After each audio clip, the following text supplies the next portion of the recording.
رب اشرح لی صدری ویسر لی امری واحلل عقدۃ من لسانی یفقہوا قولی۔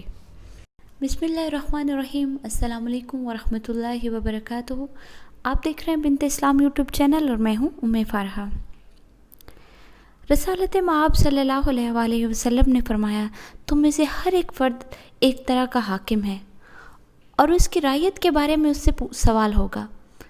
بس بادشاہ حاکم ہی ہے اور اس کی رعیت کے بارے میں اس سے سوال ہوگا۔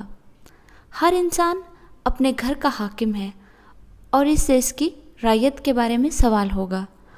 عورت اپنے شوہر کے گھر کی حاکم ہے اور اس سے اس کی رعیت کے بارے میں سوال ہوگا۔ خادم اپنے آقا کے مال کا حاکم ہے اور اس سے اس کی رعیت کے بارے میں سوال ہوگا۔ اس حدیث کو صحیح بخاری نے روایت کیا ہے۔ عبداللہ بن مسعود رضی اللہ تعالیٰ عنہ فرماتے ہیں کہ میں نے آقا دو جہاں صلی اللہ علیہ وآلہ وسلم سے پوچھا کہ اے اللہ کے رسول، سب سے بڑا گناہ کون سا ہے؟ تو آپ صلی اللہ علیہ وآلہ وسلم نے فرمایا، ان تجعل للہ ندا وہو خلقک، کہ سب سے بڑا گناہ یہ ہے کہ تو کسی کو اللہ تعالیٰ کا مد مقابل ٹھہرائے، حالانکہ اسی ذات حق نے تجھے وجود بخشا۔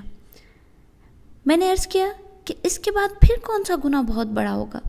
تو آپ نے فرمایا، ان تقتل ولدک خشیۃ ان یطعم معک، کہ تو اپنے بچے کو محض اس خوف کی وجہ سے قتل کر دے کہ وہ تیرے ساتھ مل کر کھائے گا، اور تو سوچتا ہے کہ میں تنگ دستی کی وجہ سے اسے کہاں سے کھلاؤں گا۔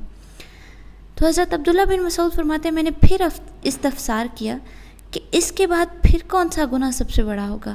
تو آپ صلی اللہ علیہ وآلہ وسلم نے فرمایا، ان تزانی بخلیلۃ جارک، کہ تو اپنی پڑوسی کی بیوی کے ساتھ فحاشی کا ارتکاب کرے۔ نبی رحمت صلی اللہ علیہ وآلہ وسلم کا ارشاد ہے، اتقوا اللہ وعدلوا بین اولادکم، اللہ تعالیٰ سے ڈرو اور اپنے اولاد کے درمیان ہر طرح سے، یعنی مال و متاع کی تقسیم، عطیات و وہبات وغیرہ کی عنایت و بخشش میں عدل و انصاف کو قائم کرو۔ سرور دو جہاں صلی اللہ علیہ وآلہ وسلم فرماتے ہیں، کل مولود یولد علی الفطرۃ، ہر بچہ فطرت سلیمہ پر پیدا ہوتا ہے، فابوہ یہودانہ، پھر اس کے والدین ہی اس کو یہودی او یا نصرانی یا نصرانی او یمجسانی یا مجوسی بنا ڈالتے ہیں، کمثل البہیمات تنتج بہیمات، یعنی جس طرح ایک چوپایا پیدائش کے وقت صحیح و سلامت اور کامل حلقت چوپائے کو ہی جنم دیتا ہے، یعنی پھر اس کے بعد ہی اس کے کان کاٹے جاتے ہیں نا، پہلے تو وہ صحیح سلامت پیدا ہوتا ہے۔ خل تری فیہا جدعا، کیا تو نے ان جانوروں میں کوئی ایسا جانور بھی دیکھا ہے جو کان کٹا ہی پیدا ہوا ہو؟ ایسا ہرگز نہیں ہوتا، بلکہ کان کو پیدائش کے بعد ہی کاٹا جاتا ہے۔ اس حدیث کو صحیح بخاری نے روایت کیا ہے۔ نبی صلی اللہ علیہ وآلہ وسلم نے والدین کو گالی دینے سے منع فرمایا ہے، بچوں کو ہدایت دی ہے کہ وہ والدین کو گالی نہ دیں۔ حدیث شریف میں آتا ہے کہ آدمی کا اپنے والدین کو گالی دینا کبیرہ گناہوں میں سے ہے۔